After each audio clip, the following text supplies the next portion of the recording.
Selamat beraktivitas dan semoga semuanya dalam keadaan sehat walafiat. Semoga dapat terhibur. Terima kasih. Sebelumnya kami mengingatkan untuk mendengarkan episode sebelumnya agar dapat lebih memahami alur ceritanya.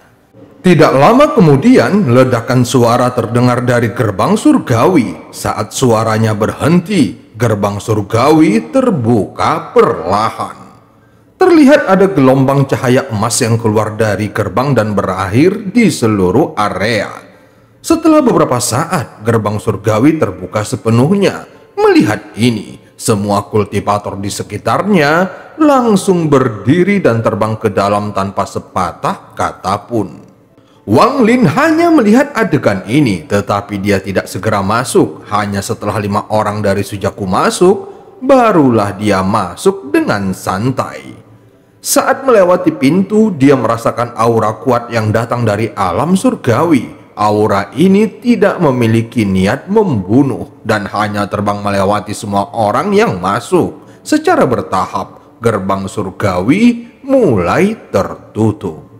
Pada saat yang sama, sebuah kuali batu giok kecil muncul di hadapan Wang Lin. Dia menarik nafasnya dalam-dalam lalu mengambil kuali giok itu dan memasukkannya ke dalam tas penyimpanannya. Sebelum datang ke sini, dia telah melakukan penelitian tentang alam surgawi, sehingga dia tahu bahwa ini adalah kuali untuk kembali. Di lokasi tertentu, dia dapat menghabiskan 1 jam untuk mengaktifkannya, dan itu akan memungkinkan untuk kembali ke planet tempat asal kultivator.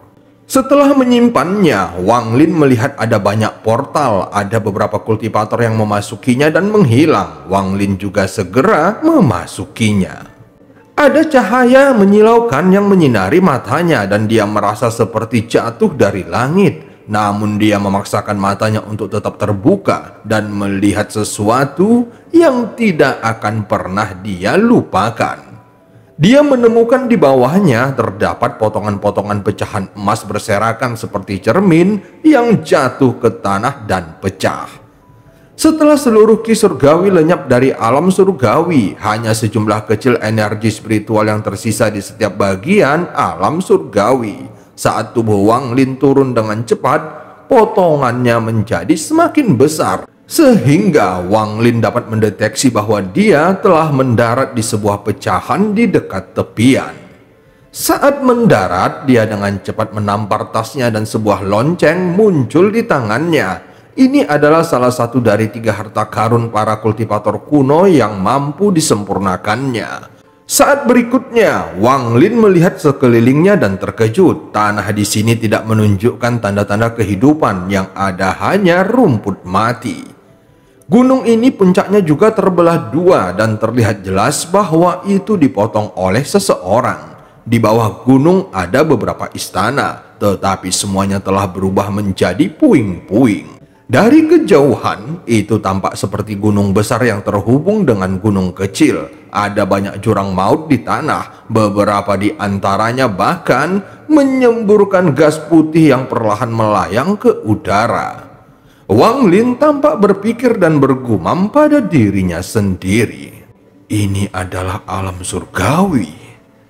Meskipun dia telah mengetahui bahwa alam surgawi hancur, Wang Lin masih tidak dapat mempercayainya.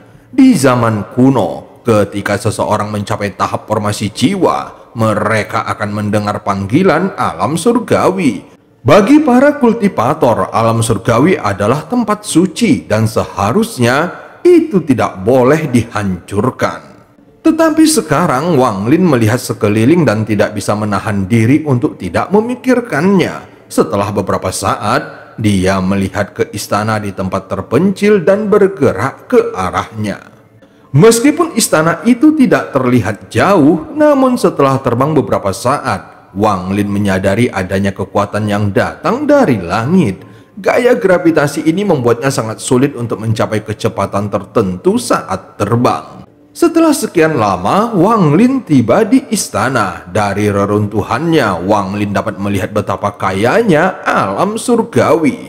Satu-satunya bahan yang digunakan untuk membangun istana ini adalah batu roh. Meskipun Wang Lin pernah melihat bangunan yang terbuat dari batu roh murni di sekte Cloud Sky negara Chu, namun jika dibandingkan dengan istana ini, maka perbedaannya terlalu besar. Setelah bertahun-tahun berlalu, semua batu roh ini telah kehilangan energinya. Faktanya, banyak dari mereka akan berubah menjadi debu saat disentuh. Wang Lin segera menghela nafas berat. Jadi seperti inikah alam surgawi? Sambil berjalan melewati reruntuhan, Wang Lin mulai merenung. Daerah ini tidak memiliki ki surgawi apapun dan yang ada hanyalah kesedihan. Di tengah istana, Wang Lin berhenti dan merasa ngeri saat melihat pemandangan di depannya. Setelah melihatnya dengan cermat, dia dapat memastikan bahwa itu adalah cetakan tangan. Saat melihat cetakan tangan itu, dia tidak bisa tidak memikirkan cetakan tangan di gerbang surgawi. Segala sesuatu di alam surgawi jauh lebih sulit daripada hal-hal di luar, dan tempat ini dipenuhi oleh para kultivator tahap formasi jiwa atau lebih tinggi. Jika semua ini diperhitungkan, maka kekuatan sosok yang memiliki cetakan tangan ini pastilah sangat menakutkan. Wang Lin berjongkok di samping cetakan tangan itu dan menyentuhnya dengan tangannya. Tiba-tiba, aura kematian yang kuat keluar dan memasuki tubuh Wang Lin melalui lengannya. Domain hidup dan mati Wang Lin tiba-tiba diaktifkan. Setelah sekian lama, dia menarik nafasnya dalam-dalam dan merasakan teror di matanya menjadi semakin kuat. Dia merasa pada cetakan tangan tersebut masih terdapat sisa-sisa aura penggunanya, sehingga dia menyadarinya setelah menyentuhnya.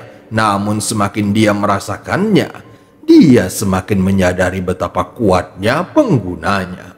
Setelah berdiri, mata Wang Lin berbinar. Dia terbang ke udara dan menekan tangannya ke area tempat bekas telapak tangan itu. Setelah sekian lama, dia menggelengkan kepalanya dan terus berjalan di sekitar reruntuhan. Setelah berjalan melewati reruntuhan selama beberapa hari, dia menemukan sebuah tablet batu pecah dengan beberapa kata yang terukir di atasnya. Diberikan oleh Kaisar Surgawi Hujan kelima kepada cendekiawan surgawi Tianhua. Tablet itu secara kasar mengatakan bahwa cendekiawan surgawi Tianhua telah mencapai prestasi besar, sehingga Kaisar Surgawi memberikan istana ini untuknya sebagai hadiah. Istana-istana tersebut dibangun dalam bentuk formasi yang akan menarik energi spiritual surgawi dari jarak 100.000 kilometer, sehingga menjadikan kultivasi beberapa kali lebih efektif. Setelah selesai membacanya, Wang Lin merasa terguncang lagi. Meskipun dia tidak mengetahui peringkat cendekiawan surgawi, namun dia pasti berada di bawah Kaisar Langit. Jika seorang cendekiawan surgawi bisa memiliki istana seperti ini, lalu seperti apa istana Kaisar Langit itu? Saat dia hendak pergi, matanya berbinar. Dia tiba-tiba berbalik dan menatapnya lagi. Tablet batu itu terlihat sangat normal dan tidak ada sesuatu yang luar biasa. Tetapi saat Wang Lin mengamati setiap kata-katanya, dia jadi berpikir, mengapa cendekiawan surgawi Tianhua ingin istananya dibangun di sini? Selain itu, tablet ini adalah sebuah dekrit yang harus diletakkan di luar agar semua orang dapat melihatnya. Jadi mengapa tablet itu ada di sini? Area ini termasuk bagian dalam istana. Mengapa tablet batu ini ada di sini? Wang Lin mengerutkan keningnya sambil mengangkat tangan dan menunjuk ke tablet batu. Segera seberkas energi spiritual melesat keluar dan mendarat di tablet batu. Tiba-tiba retakan pada tablet menjadi semakin besar. Wang Lin menggenggam tas penyimpanannya dan pedang terbangnya keluar. Di bawah komandonya, pedang itu menghantam tablet batu. Meski sudah rusak karena kekuatan cetakan tangan itu, namun tablet batu masih sangat kuat. Setelah sekian lama, tablet batu itu akhirnya terpotong. Saat Wang Lin melihat ke dasar tablet, dia tidak menemukan sesuatu yang abnormal. Namun dia masih merasa ada yang aneh dengan tablet batu ini. Matanya berbinar saat dia meraih tablet batu itu lalu menariknya. Seketika daerah itu bergemuruh saat tablet batu itu perlahan diseret oleh Wang Lin. Saat tablet batu diseret keluar dari tanah, area di bawah tanah mulai terlihat. Dinding area bawah tanah memiliki warna yang berbeda dengan dinding di atas tanah. Mereka tampak seperti basah kuyup, tetapi tidak ada tanda-tanda air di sekelilingnya. Menurut logika, tempat ini telah ditinggalkan selama bertahun-tahun yang tak terhitung jumlahnya. Dan meskipun terdapat banyak bagian dari alam surgawi, tetapi setiap kali gerbang surgawi dibuka, maka banyak orang-orang yang akan memasukinya. Oleh karena itu, meskipun ada fragmen yang belum pernah diinjak oleh siapapun, maka fragmen tersebut sangat langka dan sulit ditemukan. Pada dasarnya, sebagian besar fragmen alam surgawi telah dikunjungi oleh para kultivator sebelumnya. Tablet batu ini adalah sebuah tanda yang biasanya ditempatkan di luar, namun terletak di sini dan itu dekat dengan pusat istana. Ditambah fakta bahwa ada tanda-tanda yang menunjukkan bahwa itu telah lama terkubur di bawah tanah, Wang Lin akhirnya mulai memahami apa yang sebenarnya terjadi. Wang Lin merasa tablet batu ini pasti telah dipindahkan oleh seorang kultivator lain pada saat pembukaan alam surgawi sebelumnya untuk menyembunyikan sesuatu. Jika tidak, maka tanda-tanda di bagian bawah tablet batu itu tidak akan ada. Jika dibiarkan, maka bagian bawahnya akan mengering dan mulai retak. Setelah memastikan semua ini, matanya berbinar dan dia mengangkat lengannya, lalu mengangkat tablet batu yang berada di bawah tanah. Saat tablet batu itu ditarik keluar, sebagian ki surgawi keluar dari bawahnya. Namun itu tidak banyak. Saat muncul, itu akan langsung menghilang. Wang Lin segera mengungkapkan ekspresi bahagia saat dia dengan cepat mengambil energi spiritual surgawi ini dan menyempurnakannya. Tepat pada saat ini, tiba-tiba terdengar ledakan sonik dari kejauhan dan ada sesuatu yang terbang melintasi langit seperti kilat. Terlihat benda yang ditutupi oleh formasi berbentuk segi 8. Seketika, seseorang dengan pedang terbang di belakang punggungnya keluar dari formasi. Saat muncul, dia dengan cepat terbang seolah-olah sudah mempunyai target. Wang Lin segera menyadarinya dan mengerutkan keningnya. Namun dia mengabaikan kecepatan orang itu dan fokus pada pemurnian energi spiritual surgawi. Setelah dimurnikan, untuk sementara waktu, ki surgawi berubah menjadi setetes cairan. Wang Lin tahu bahwa ki surgawi harus dimurnikan sampai menjadi batu roh agar dapat dijadikan bahan untuk berkultivasi. Namun waktu yang dibutuhkan untuk menyempurnakannya bergantung pada tingkat kultivasi seseorang.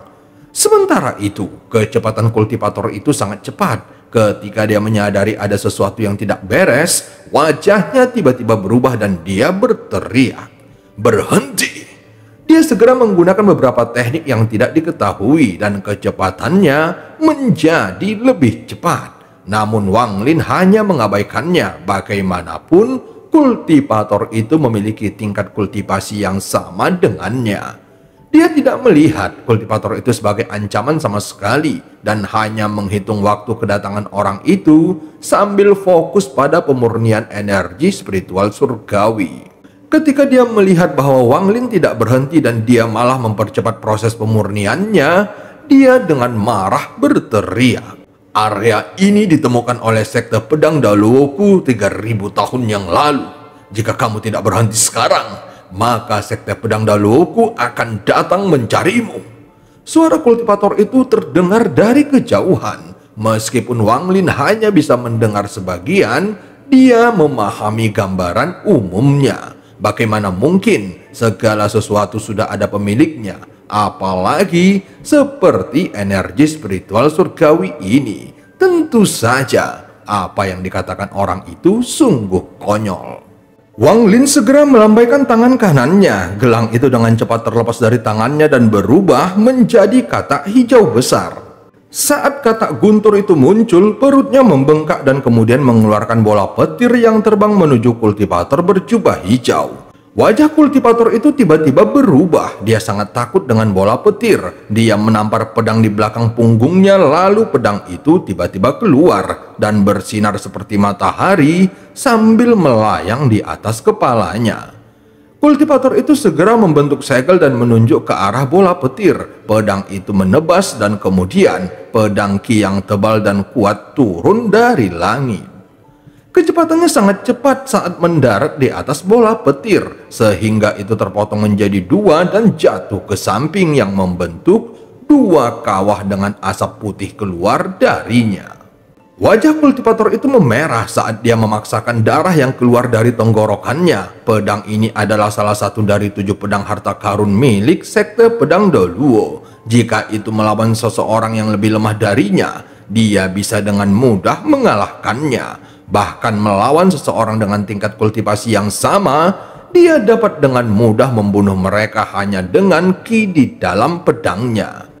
Namun kata Guntur itu seperti kultivator formasi jiwa tingkat menengah. Meskipun bola petir tidak memiliki domain, itu bukanlah sesuatu yang dapat dihadapi oleh seorang kultivator normal. Ini adalah keterampilan serangan unik yang dimiliki kata petir.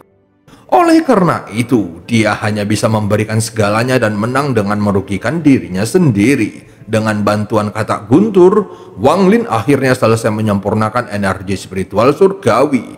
Kini terlihat ada kristal ungu seukuran sebutir beras di tangannya. Kristal kecil ini setara dengan setengah energi spiritual negara Zhao yang terkondensasi menjadi satu. Merasakan energi spiritual di tangannya, Wang Lin merasa terkejut. Setelah dia memasukkan kristal itu ke dalam tasnya, dia mengangkat kepalanya dan dengan dingin menatap kultivator berjubah hijau itu. Sekte pedang Doluo itu pasti meletakkan tablet batu itu di sini karena mereka takut orang lain menemukannya. Setiap kali gerbang surgawi dibuka, mereka akan mengirim seseorang ke sini untuk memanen energi spiritual surgawi. Alasan mereka tidak menggunakan batasan apapun dan malah menggunakan tablet batu adalah karena mereka takut ada yang memperhatikannya. Tidak peduli seberapa bagus pembatasan yang dibuat, maka akan tetap ada jejaknya dan akan selalu ada orang dengan kultivasi tertentu yang dapat dengan mudah melihatnya. Pada akhirnya, mereka memutuskan untuk menempatkan tablet batu di sini dan hanya menggunakan formasi. Dengan cara ini, maka akan lebih sulit untuk menemukannya. Wang Lin mencibir sambil meletakkan tangan kanannya di atas lubang dan mencubitnya dengan kejam. Seketika terdengar suara berderak saat mata formasi itu pecah, sehingga itu tidak akan pernah bisa digunakan lagi. Karena dia telah menyinggung sekte pedang Doluo ini dengan mengambil energi spiritual surgawi mereka, maka dia juga menghancurkannya agar mereka tidak bisa datang ke sini untuk mengumpulkan lebih banyak energi spiritual surgawi untuk menciptakan kultivator yang lebih kuat. Kultivator berjubah hijau menatap Wang Lin. Dia meraung lalu menunjuk Wang Lin. Pedang itu berbalik ke arah Wang Lin dan terlihat pedang Ki yang 2 kali lebih besar jatuh dari langit seolah-olah akan membelah langit menjadi 2. Setelah mengirimkan pedang Ki ini, dia batuk darah lagi dan tubuhnya sangat lemah. Dia bahkan tidak melihat hasilnya dan langsung pergi. Tanpa berkata apa-apa, Wang Lin menunjuk ke alisnya dan terlihat jiwa pengembara keluar darinya. Mereka segera menyerang ke depan dan bertabrakan dengan pedang Ki. Di saat yang sama, katak petir mengeluarkan suara gemuruh, perutnya membengkak lagi dan mengeluarkan bola petir lain yang sedikit lebih besar dari yang terakhir. Mau lari? Wang Lin segera menampar tas penyimpanannya dan mengeluarkan sebuah bendera pembatasan yang telah mencapai penyelesaian tahap pertama. Itu segera berubah menjadi asap hitam dan dengan cepat membawa Wang Lin ke depan.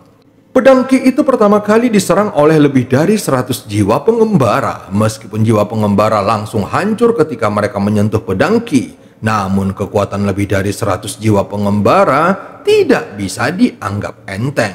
Akhirnya, jiwa pengembara membuat pedang Ki menyusut 1/5 dari ukuran aslinya dan membuatnya redup. Setelah itu, bola petir bertabrakan dengan pedang Qi. Walaupun bola petir menghilang, tetapi pedang Qi menyusut menjadi lebih kecil dari ukuran aslinya, sehingga tidak ada lagi cahaya yang keluar darinya. Karena Wang Lin berada di bawah perlindungan bendera, maka pedang Qi tidak lagi memiliki kekuatan untuk menghentikan dan menghancurkannya. Wang Lin tidak melambat sama sekali. Dengan perlindungan bendera pembatasannya, dia menyerang kultivator yang melarikan diri. Saat melarikan diri, dia menyebarkan kekuatan jiwanya dan terkejut dengan apa yang dilihatnya. Dia tidak akan percaya, bahkan di dalam mimpi terliarnya, bahwa Wang Lin akan mampu menghancurkan pedang Qi-nya dengan mudah.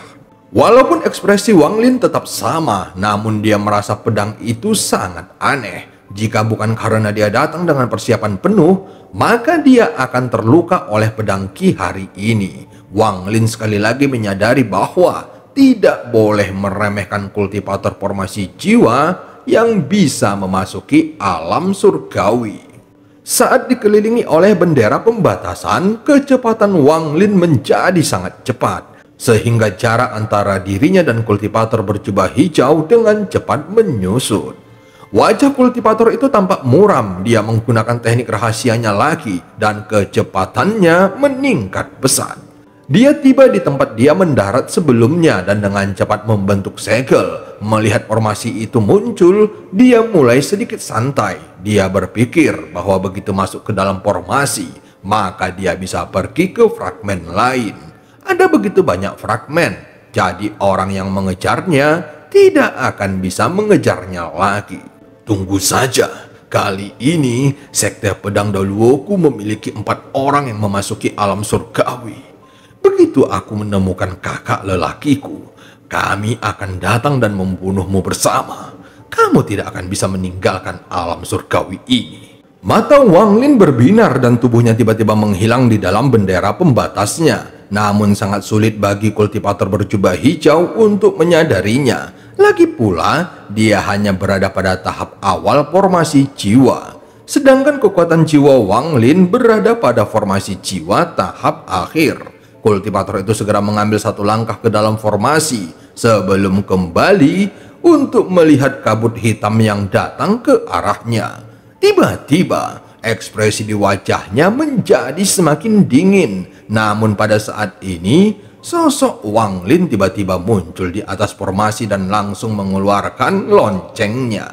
Wajah kultivator itu tiba-tiba menjadi pucat. Dia tidak pernah membayangkan Wang Lin bisa secepat ini. Jeda ini memungkinkan lonceng menutupi kultivator itu dan menariknya ke dalam. Setelah itu, bendera pembatasan dan lonceng dengan cepat kembali kepadanya. Tubuhnya mulai menghilang di udara dan ketika muncul kembali, dia sudah berada di tanah.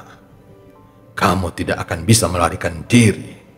Wang Lin dengan jelas berkata seolah-olah dia sedang berbicara pada dirinya sendiri. Dia duduk di tanah dan tangannya membentuk berbagai segel yang mendarat di lonceng. Lonceng itu tiba-tiba mulai bergetar yang menyebabkannya berbunyi. Setelah beberapa saat itu berhenti berdering. Namun beberapa saat kemudian suara lonceng menjadi semakin keras. Selain bunyi lonceng, terdengar juga suara benturan dari dalamnya. Kultivator itu jelas tidak mau dimurnikan. Dia segera menggunakan pedangnya untuk menyerang lonceng dari dalam. Wang Lin tahu bahwa pedang itu sangat kuat dan dia tidak tahu apakah loncengnya dapat bertahan atau tidak. Segera tangannya bergerak lebih cepat. Semakin banyak segel yang mendarat di lonceng, deringnya menjadi semakin keras. Tetapi suara dari dalam lonceng menjadi semakin pelan. Kemampuan utama lonceng ini adalah menangkap orang dan kemudian menggunakan serangkaian segel untuk memurnikannya. Lonceng tersebut bahkan dapat membuatnya menjadi jiwa asalnya. Tetapi kekuatan penggunanya harus lebih tinggi daripada orang yang terjebak di dalam, atau penggunanya akan mendapatkan serangan balik. Setelah seorang kultivator formasi jiwa membentuk jiwa asalnya, kecuali diserang oleh banyak orang sekaligus, sulit bagi mereka untuk mati dalam pertarungan 1 lawan 1. Namun itu bisa saja terjadi jika mereka sudah sangat lemah. Saat segel Wang Lin mendarat di lonceng satu persatu, jeritan menyedihkan itu perlahan melemah sebelum akhirnya menghilang. Wang Lin terus membuat segel beberapa saat sebelum akhirnya berhenti. Dia segera melambaikan tangan kanannya dan loncengnya menyusut lalu menyimpannya. Dia tidak terburu-buru untuk membukanya karena dia tahu bahwa meskipun kultivator itu telah meninggal, namun dia pasti telah melakukan semacam pembalasan sebelum kematiannya. Wang Lin segera berdiri, adapun kata guntur telah berubah kembali menjadi gelang perunggu dan kembali ke pergelangan tangannya. Saat berikutnya, ekspresinya tiba-tiba berubah. Dia langsung mengeluarkan bendera pembatasan untuk melindungi dirinya sendiri dan segera duduk setelah melemparkan beberapa pil ke dalam mulutnya. Saat ini, energi spiritual di dalam tubuhnya dengan cepat diserap oleh gelang perunggu. Setelah sekian lama, akhirnya berhenti dan Wang Lin membuka matanya lagi. Dia melemparkan beberapa pil lagi ke dalam mulutnya dan akhirnya memulihkan seluruh energi spiritualnya. Awalnya setiap 6 hari sekali, tetapi sekarang menjadi 4 hari sekali. Meskipun kata guntur ini berguna, namun memeliharanya membutuhkan terlalu banyak energi spiritual. Di masa depan, aku harus menuangkan energi spiritual ke dalam gelang terlebih dahulu. Karena jika ini terjadi dalam pertempuran, itu akan sangat berbahaya. Dia segera berdiri dan terbang menuju istana. Setelah tidak menemukan apapun di istana, dia memperluas pencariannya lagi.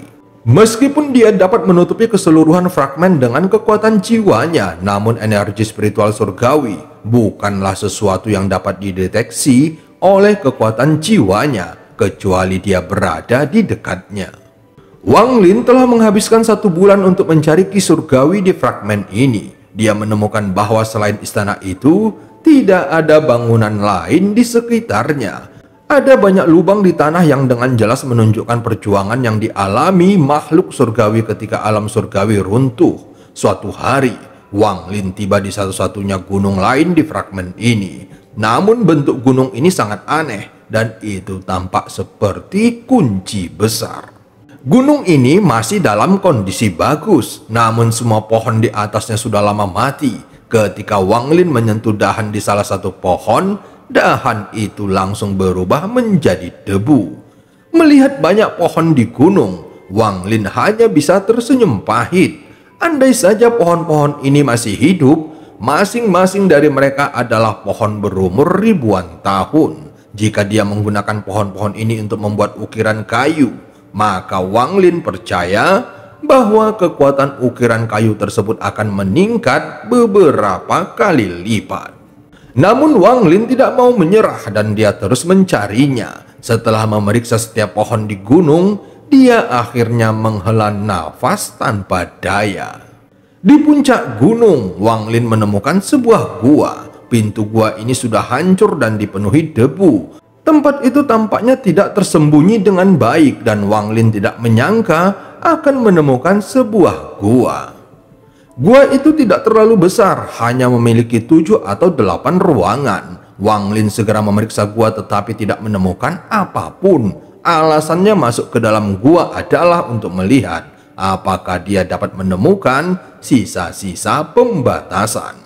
Dia ingin melihat seperti apa batasan yang digunakan oleh makhluk surgawi. Jika dia bisa mempelajarinya, maka itu akan sangat membantunya dalam mencapai 9.999 batasan pada bendera pembatasannya.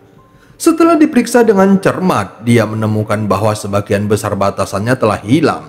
Tetapi ini tidak berlaku untuk semuanya. Dia akhirnya menemukan bahwa di salah satu ruangan ada beberapa sisa batasan. Pembatasan ini tampaknya tidak terlalu kuat. Itu hanya digunakan untuk menutup pintu. Meski itu sudah pecah, masih ada serpihan yang tertinggal di sisi pintu. Mata Wang Lin mulai berbinar dan dia mulai mempelajarinya. Dan cerita pun berakhir. Sampai ketemu di part selanjutnya.